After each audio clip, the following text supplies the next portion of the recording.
नमस्कार. स्वाभिमानी TV news चॅनलच्या बातमीपत्रात आपलं स्वागत.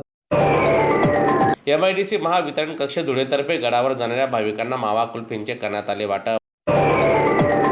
साहित्य आणि कलेचा संगम घडविणाऱ्या उपक्रमाअंतर्गत साहित्यिक शब्द साधना या सामाजिक संघटनेच्या वतीने आज धुळे शहरातील गरुड वाचनालयातील सभागृहात कविता चित्र प्रदर्शनाचे आयोजन करण्यात आले.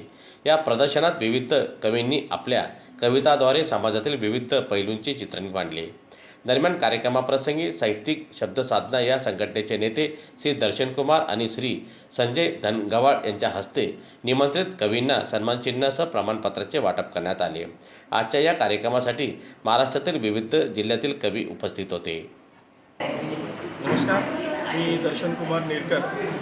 शब्द साधना धुळे आयोजित कविता चित्र प्रदर्शन आणि कविता संमेलनाचं गेल्या 2 दिवसांपासून हा महोत्सव सुरू होता.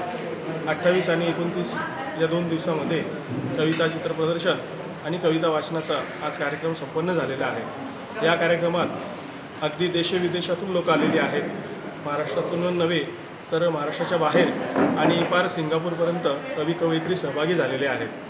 यामध्ये जवळपास 78च्या वरती कवी कवयित्री सहभागी झालेले होते.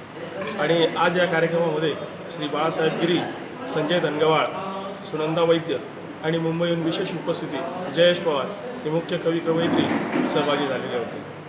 आपण धुळेकर रसिकांनी या कार्यक्रमाला खूप चांगला प्रतिसाद दिला आहे आणि असाच प्रतिसाद पुढे सुद्धा आम्हाला मिळत राहील हीच अपेक्षा आहे. सहभागी कवी कवयित्री या सर्वांनाच सन्मानपत्र, सन्मानचिन्ह आणि कवितेचे पोस्टर सहभागी म्हणून देण्यात आलेले आहे. ओके.